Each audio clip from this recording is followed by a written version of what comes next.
If you wouldn't mind giving us an update on the fitness, John Walters again, I suppose we've been looking at him. He did a little bit of warm-up.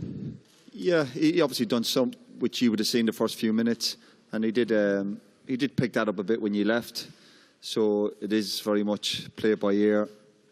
Hopefully he can do something. We're obviously training here tomorrow morning, and hopefully he can get involved somewhere, whether it be a little bit of possession or whatever.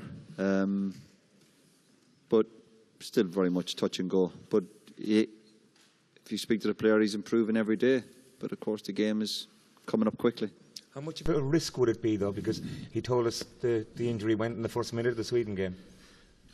Well, yeah, you wouldn't have thought so the way he played. You know, but we know the type of lad John is, and I think if there's any chance he thinks he can get through it, he'll have a go. Even if we thought to get John on the pitch for an hour, it'd be fantastic. But of course you have to look after the players' welfare. Ultimately, you think if he crosses that line, he's fit. But if he doesn't feel right, and the medical staff and the player himself, it's highly unlikely he would be involved. So I think the manager, no doubt, when you speak to him tomorrow, will give you more of an update. But fingers crossed. How do you approach a game where the opposition is better than you? I mean, when you were at Manchester United, obviously it happened a lot that other teams tried to raise their game. How do you best do it? Well, you're not in the mindset that they're better than you. That's a good start. We're up against quality players, an established team. We've obviously had a very good start to the tournament, but there's no surprises there. We had a bad day at the office the other day. We've got a good group. We've had setbacks before. And we're looking forward to the match. Very, very tough game. We knew that from the start with the draw we had. Very difficult games. Had a few plaudits after the first game, but we said after that game we have to move on quickly. And you've got to try and be in the same mindset after a defeat. Get ready for the next game. That's what football's all about. You know, you have to deal with the setbacks, the disappointments, because football is more about setbacks and disappointments actually than the good days. So you have to deal with that, and I think we will. I think we'll be fine. Come Wednesday, we'll be ready. This group of players has had disappointments over the last year or two. Don't think for 1 minute it's new to us. We've had setbacks before as a group, and what I got to take my hat off to these group of players is that they've bounced back. You know, it was only a year or so ago, people weren't expecting us to qualify. That's the name of the game.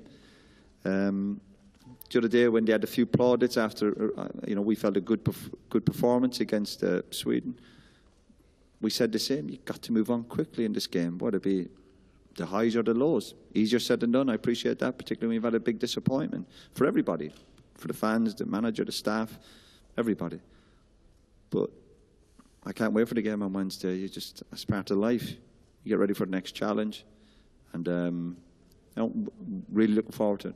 When you're chasing the ball quite a bit and you do get it, you're obviously your concentration levels can be down, and that's where you make mistakes. That's why it's even so more important to look after the ball. But yeah, I think that's frustrated probably the manager and all of us the other day, whatever about the mistakes and individual mistakes, is that we gave the ball away far too cheaply.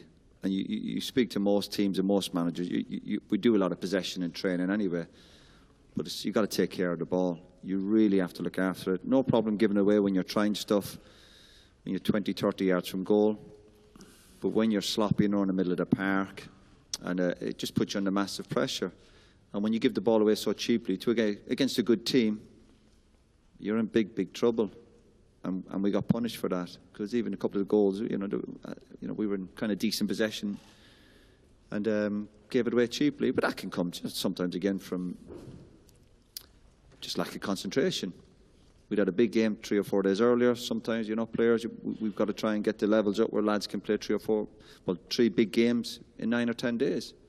But some of our players mightn't be used to that. That's why the experience comes in from when you're talking about players, Italy and these players who are playing big Champions League games, big league deciders and whatever.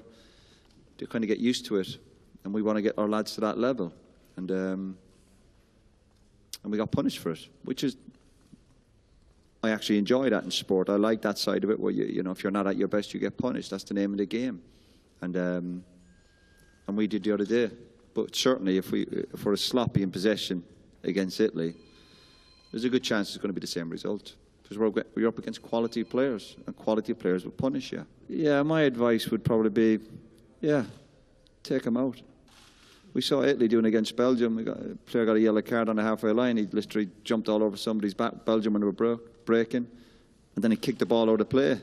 So yeah, that's where you go back to the Italians, and you got to be streetwise in this game. You know, we're not here to make friends, or the fans are doing that. But from the player's point of view, if you smell danger, listen, if you can hold the player up and you can win the ball, fantastic. But if you think we're in trouble here, then yeah, you do whatever you can to get the right result. And if that's fouling, then you foul. It's not a crime. You might get a yellow card. You might even get a red. But your team might win. Sacrifices. You've got to make sacrifices for your team.